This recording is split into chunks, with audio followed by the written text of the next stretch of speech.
Hello and welcome to another Let's Play. Me, GamerWolfSix of Komorebi. On last Let's Play, we finished all the supplemental fragments and the journal entries. And now, since we've done everything here, it's time to go on to the final thing. Interlude? Whatever it's called. Anyways, set my face. Also, shoutouts to a friend Experience culmination fragment. who might be watching Hermes this. Day. Hermes Day. Aina. Thank you for choosing Argus, our future. Thank you for choosing our future.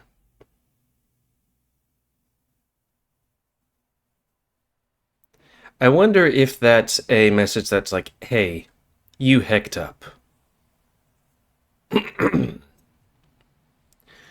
My eyes slowly open, wrought with the temptation of closing them just a little longer. Though, here's the thing.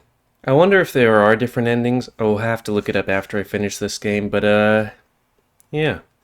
It would be kind of interesting since Major Minor had two endings. One of them was the default, and the other one was the true ending, where you had to do random stuff to get there.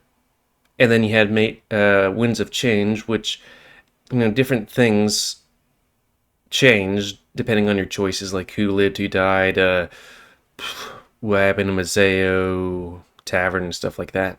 And then there was the ending, which you basically were able to choose no matter what happened, I think.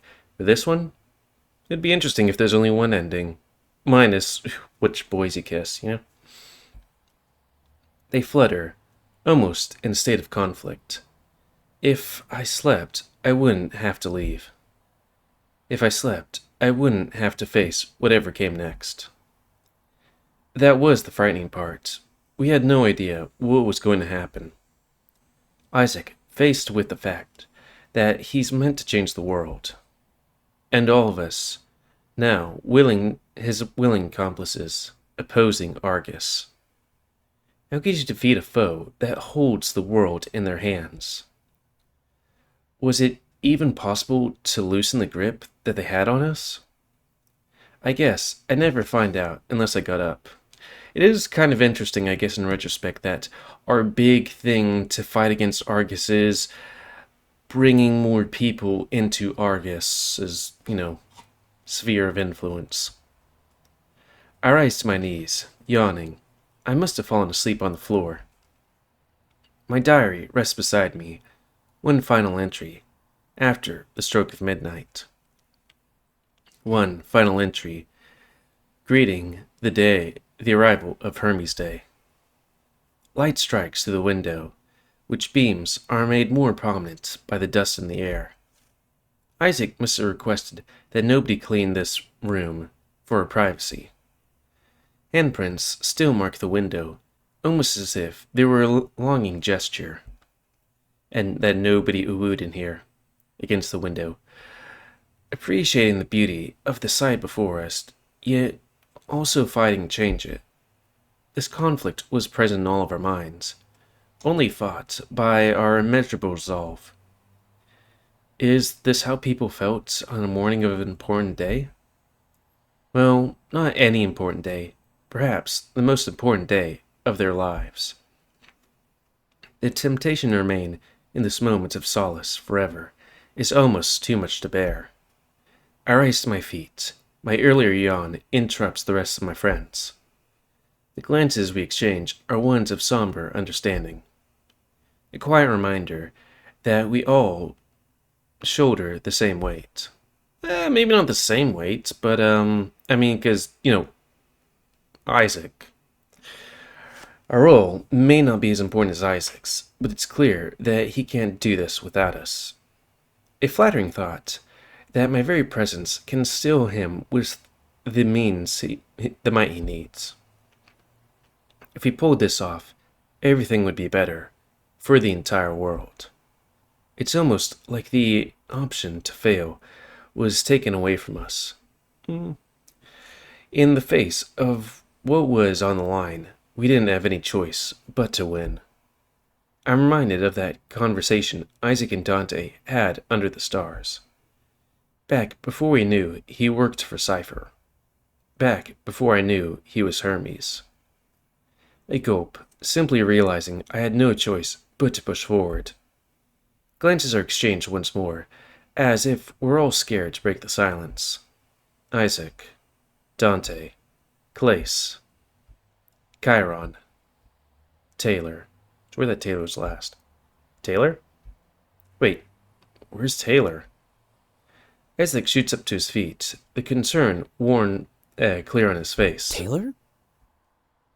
We all look at each other, understanding every single implication. Taylor! He's not here. There was nowhere for him to be. The room was small, and the bathroom door was wide open. He left. Where is he? What happened? I didn't mean to fall asleep. I was supposed to stay up and keep watch. No, I think out of all of us, you're supposed to be the person that's supposed to get rest. Us would keep watch. It's not your fault, Isaac. You gave us all the option to leave, remember? But... Hey, check the group chat. We all take out our phones. Taylor's last message in our group was Taylor's last message in our group chat simply reads, "I'm sorry." Then there's a notification that he's left the group chat. Oh no. He left? Why? Cold feet? I can tell that Isaac is terrified. He looks at all of us in pure desperation. Another glance is exchanged. This time, I can sense the temptation in everyone else. The temptation to leave, like Taylor did. He was the first, meaning others might follow. Please? I need you by my side. I don't know if I can do this alone. This was clearly a test of our dedication. Accepting the task, Chiron was the first to step forward. I have your back, Isaac. I owe you almost everything, after all. Isaac smiles. I made a promise that I'd join your pact. It is interesting that he's the one that keeps. Until the end, right? Clace nods as they both step forward, though maybe it's not the one that's the obvious one that would do the thing. Then all of our eyes are on me. I couldn't exactly ditch Isaac now either, especially after he told me his biggest secret.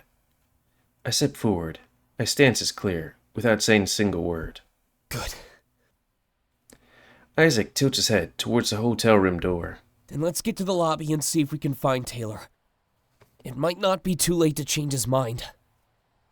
We all nod and leave the room. I mean, if he's gonna ditch, he'd probably do it in the middle of the night, not in the morning. It dawns on me that this is probably the last time I'll see this room. The further I get from the window, the harder it is to see the handprints upon it. Before we exit the room, it's almost like our mark on it has disappeared. Part of me wonders if we'll ever be able to get back to Isaac's house. And the rest of me wonders if Taylor is safe, or perhaps already in the hands of Vargas. What a twist.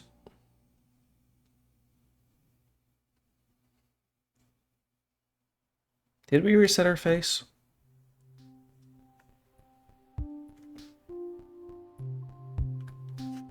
Let's just in case. Yeah. Yeah, we're fine. There's no point in separating now. Just in case Argus got Taylor. I guess it was like we didn't see Taylor. I only saw it like that, because all the other words were too scary to use. Do you see him? We all look around, but there's so many people here. Isn't the leader of Argus supposed to appear in only a few hours? Nah, it couldn't be. I guess they're waiting until the last possible moment, like always. I don't. All of a sudden, blending into the crowd seemed to hurt us more than help us. We had no idea where Taylor was now, that he ran off on his own. He said he was sorry, so it does imply that he left voluntarily. But almost anything could have happened to him after that. Isaac couldn't guarantee our safety if we didn't stick by his side. Taylor, leaving in spite of that, sure said a lot about his inner thoughts. Wait, isn't that one of his friends? Kyron tilts his head towards a small gathering of people. I recognize them. Those people were at the little room party we had. Yeah, you're right. Hold on. I'll go talk to them. Isaac starts walking away, but then turns back around. Keep your eyes on me, okay? Now's not the time to slip up. I mean, we could all go together, I guess. We all nod and keep watch as he heads towards Taylor's streamer friends. Part of me can't blame him if he chose that group instead of us. He probably engaged in a lot less treason, after all. Huh? My eyes are drawn away from Isaac, despite his clear request. I can see the Argus agent standing in the crowd. People pass by, obscuring them for a split second at a time. I keep expecting them to disappear, but they don't. Damn. The one time I can't ask my friends to stop and look.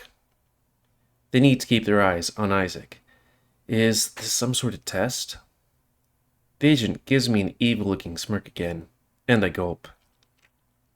They're cradling something in their arm, holding it close to their chest.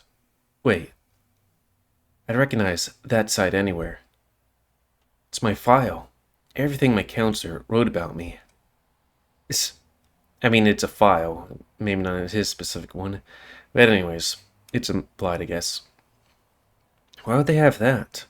Why would they want that? There's nothing of value there. In fact, it's mostly lies. I never told my counselor what me and my friends were actually up to. Sorry to keep you waiting. What happened? Apparently, they saw him a few hours ago. He said something about doing what he had to do. That's cryptic. Probably not helpful, but then could he be doing some kind of suicide run? That doesn't sound good. Does it even change anything? That's our friend, Chiron. Yeah, but we still have a job to do. He's right. Which one of us? Well, he's gone.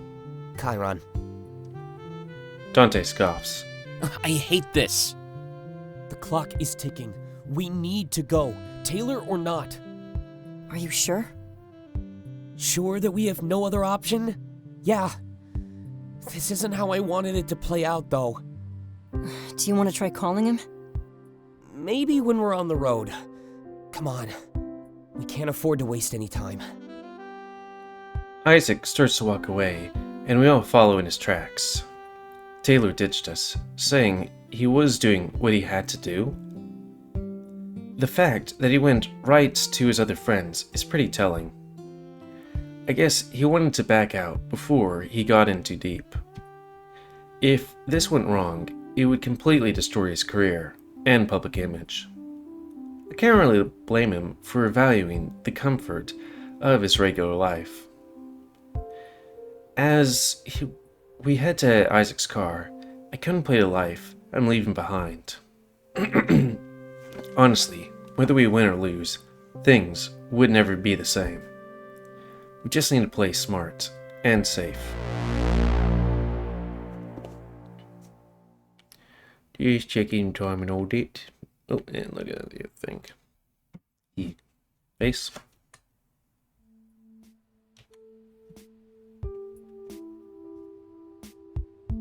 Everything is happening a mile a minute. I can tell we're all panicking, except for Isaac, who knows the plan. But for some reason, he's yet to share it with all of us. Perhaps he thinks Argus could be listening in. Or listening in? I guess it makes sense not to say too much out loud. Wouldn't want to get docked for distracted driving anyway. I look out the window, and I'm reminded of the day I arrived. You know, I know that our highways in Texas can be a bit high and stuff, but like, this kind of looks like we're well into the sky, you know? How different things were. How different they could have gone. It's almost like I'm leaving another life behind. The second one is in just a few short weeks. This life was better than the one I left behind, though. I can only hope that the same applies to whatever happens next.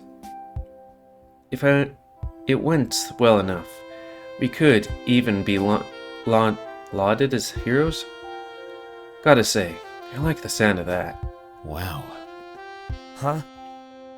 The feeling of dread in the air. It's so thick I could cut it with a knife. Metaphors. Just open up a window. The attempt at a joke is admirable in the face of such danger, but it's also likely a product of denial as we get closer to objective. Either way, it was enough to lighten the air and deliver some optimism. So, you want to tell us your plan? Yeah, you were supposed to tell us by now. I changed my mind. Sorry. We had a plan? Huh? I have no idea who's listening in on us. We shouldn't risk anything, especially so close to the end. So we're just supposed to follow you into certain danger. Basically. Dante groans. Besides, it's nothing you haven't seen before. What is that supposed to mean? It means I trust him, so you should too. Well, it's gotten me this far. I'm curious how that statement got Dante to back down. It's nothing we haven't seen before? What does that mean? Oh. I'm reminded how Isaac has been messing with the tech ever since I arrived. Silencing the system in his home and unlocking doors at will. There was even the cameras in the house offering a trick live feed to his workshop. Marin, has he been using his house as a testing ground for all of this?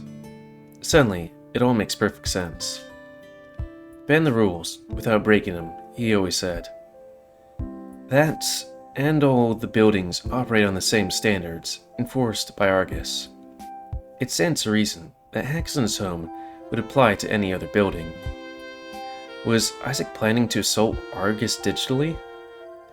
Messing with the security and opening doors he couldn't have access to? Yeah, I didn't think about that. It would certainly aid him in his plan to create memories that compromise Argus. But it basically breaks the number one rule of our entire society. Or at least the rule we were taught was the most important. Which is, in hindsight, a lot of rules exist only to solidify and maintain Argus's reign. What we're doing might be for the greater good, but it's still dangerous. Tools like these, placed in the wrong hands, could cause irreparable damage. I can only hope Isaac never lets them see the light of day. Stuff that can endanger us and others should be destroyed after today. You know, I think I want to go to the beach. Huh? You know, after all this is over, New music. I've never really been to one before. Or learned how to swim, for that matter. Heck! I could teach you pretty easily. There's a pool in the rec center near my library. Funny how you call it your library. Hey, I made my mark. I'm actually thinking about giving back to them one day. They basically made you who you are. I'd like to think my talent has something to do with it, but yeah. It's looking pretty run down lately. Could definitely use some aid. Kinda poetic when you think about it. Maybe they'd let Chiron stay there in exchange. Right. Yeah, I guess I do need a house. Don't you play guitar? I've been known to try. You could always come on tour with me. I'll just tell them I want to do more tracks with guitar. Wait, really? What? No fair! I want to go on tour too! Let's make it out of this first, alright? Then we'll be able to do whatever we want. It's clear that everyone is conjuring up fantasies to cope. If we wanted to make them reality, we'd have no choice but to succeed. Even in the fantasies, if the fantasies seemed a little uncharacteristic, it was still something to hold on to. When this blows over, I doubt we'd be going on tour with Clace. He'd likely reunite. Wait, Clace? Maybe it was Chiron. He'd likely reunite with his colony friends and show them the city. I start to think about what I'd like to do, but then the car comes to a stop. It was a bit sudden, and I'm jerked forward, ending my daydreams. I look out the window and see a massive, majestic building. It towers almost to the heavens. It's really beautiful. But I also know that this is Argus HQ. We're finally here. Isaac pulls into a parking spot and takes a deep breath. We're here. He looks at each one of us, and hesitance is on his face. Are you all ready? As ready as I'll ever be.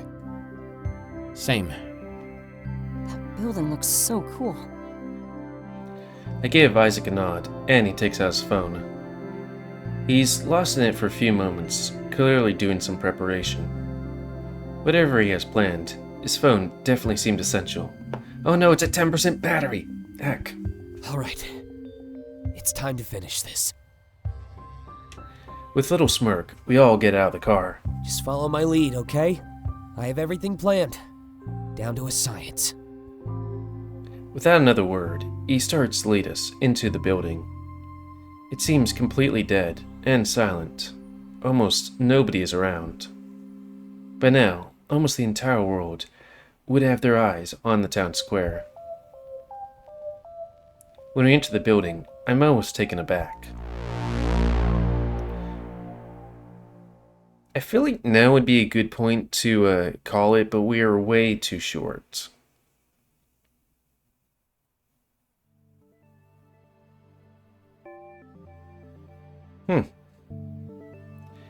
It's the most beautiful place I've ever seen in my life. Almost resembles Isaac's store, but on a much grander scale. Whoever built this place probably had no limits on their budget. We stick close to Isaac, who's tapping away at his phone. I'm not sure what he's doing, but it's clearly important. Isaac, are you sure we should be here? Dante tilts his head back toward the bunch of cameras watching the atrium. If anyone was looking, they know that Isaac didn't come alone. A group coming to an interview? Definitely suspicious. Yeah, of course. The cameras are on us. That's pretty incriminating. Trust me, you're fine. He tilts his phone towards us, so we can all take a look. See? I'm here all by myself. Wait, what? Second interview, remember? I'm feeding them a recording of the first one. If they're watching, they have no idea you're here. Well, they definitely know you brought us in. Karen looks over at the reception desk. Someone is behind it, tapping away at the computer. Usually, that's the only person in the entire atrium. Actually, they're the only person in the entire atrium. Makes sense. Everybody was probably in the town square. That, or in their office, glued to the phone or TV. Nobody wanted to miss what would happen. And that worked out in our benefit. Great thinking, Isaac. Hold on. I'll take care of them.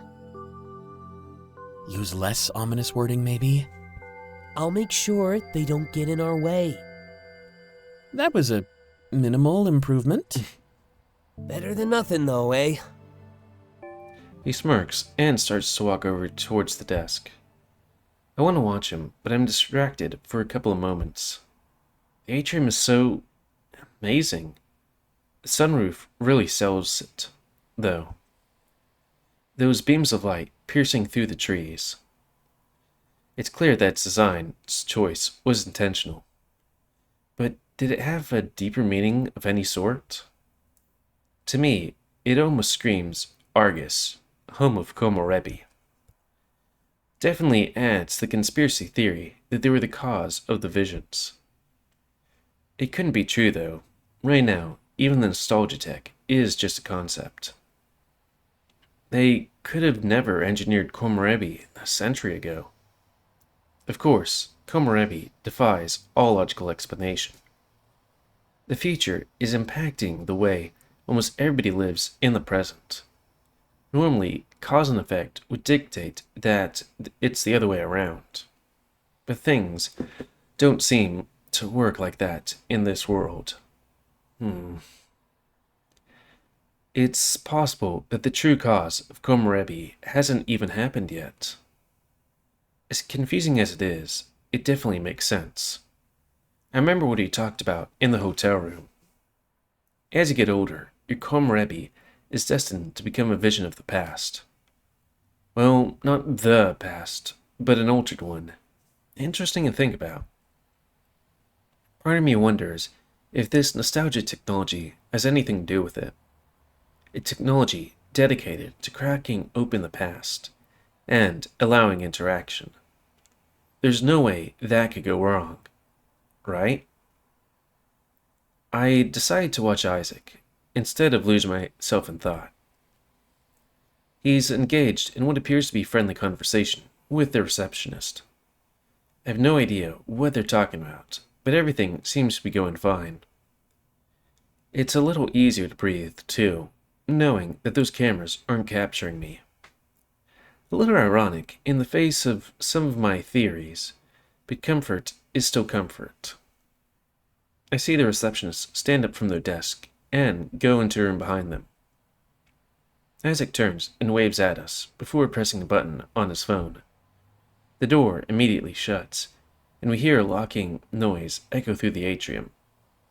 He walks back to us, and we hear the receptionist bang the door, trying to get out. Like I said, I could technically make it work on any door. Isaac, are you stupid? Let them out.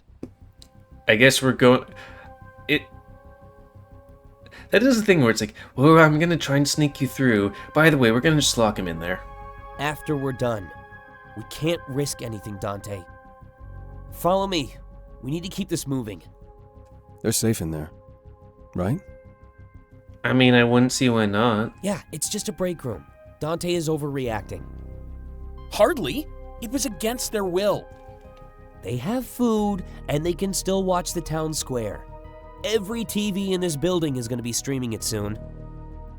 Isaac shrugs. What did you expect me to do once we were in here? Ask them to march me down to the server room? Dante shrugs back, admitting defeat. So that's where we're going, I guess. That's the goal. But first, I need to get back to that computer. Isaac runs back over the reception desk, and we follow him. He climbs over the counter and jumps to the other side. Taking a cord out of his pocket, he plugs his phone into the PC. Isaac, what are you doing? Need to plant a few seeds. Gotta say, I'm pretty lost here. But you're safe, right? I think so? You'd think right. Isaac starts typing. It's an impressive display of speed. The receptionist is still banging on the door, begging for us to let him out. Please remain calm. You're actually more safe in that room, okay? The banging stops for a moment. Nobody is getting hurt today, alright? That door is set to a timer. It'll unlock in 30 minutes. Just relax and watch the broadcast of the town square. The banging stops altogether. Okay, but what seeds are you planting? I need to give us all admin access. The server room is deep underground and super classified. Dante sighs and holds out his phone. Fine, but make it quick. Oh, I don't need your phone. Huh? Why not? You've given it to me plenty of times. He presses the enter key on the keyboard and then unplugs his phone. Jumping back over the desk, he smiles at us like he's accomplished an impossible task. A moment later, all of our phones go off. I take mine out and look at it. What was that? We should all be able to take the elevator down now. But we still need to take care of the other employees. What did Isaac say to Dante? You've given it to me plenty of times. I mean, didn't he, let us scan our phone, each of us? Whatever he did, apparently, he set it up a while ago. But my phone went off as well. Wait. When I visited you at work? Yep. Pretty good excuse, huh? Had to leave my lunch at home on purpose, though. You prepared all of our phones for this? Saves me time from doing it now. Especially since we're gonna be on the clock. 30 minutes, right? For the receptionist, yeah. But there's more to come. He presses a button on his phone, and suddenly the atrium is dark. Isaac must have killed the power. The sunroof only slightly illuminates my surroundings. But a moment later, everything turns back on. What was that?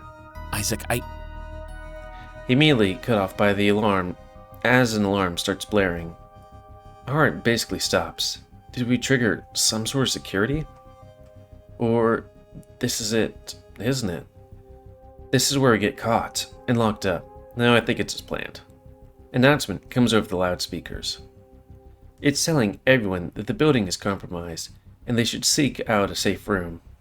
It repeats this over and over as I start to see people run around. Aren't we the only ones here? Suddenly, the atrium is bursting with activity. I, probably should have mentioned that this was part of my plan. Oh, you think? He laughs like it was funny. His confidence is infectious. I'll give him that much. Here, follow me. It's time to blend in for a little bit. Yeah, we'll just say we're interns here. It's my first day.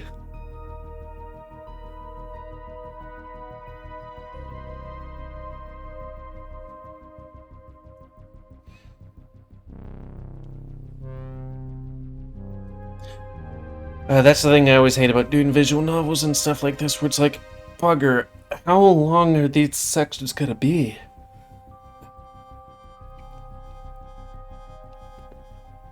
Yeah, like, because the rest of this game could be 30 minutes, probably not, could be an hour, could be 2 hours. Oh, who knows? But, yeah, I think it might be a good time to call it, and maybe next Let's Play will be the last one. Sorry, it do be like that. Well, I mean, if this is the finale, but again, it could be much longer. Hate. Well, we just got into HQ, so unfortunately, I think that's time to call it. I mean, hey, you could always buy this game and see how it is. Unless you're watching this like, 24 hours from when I post it, and you can watch, the next episode immediately. It do be like that sometimes. Well, end of this Let's Play. So comment, cause I like comments. Tell me what you like, dislike, tips, tricks, otherwise, if you like my YouTube and would like to see it grow, then please like, subscribe, and check out the rest of grow. And please remember to spay near your animals to help control the pit population. And until next time, let's say, me, GamerWolfSix of Komorebi. So thanks and see ya. Oh, and I also think Dante's here. It could be like that. See ya.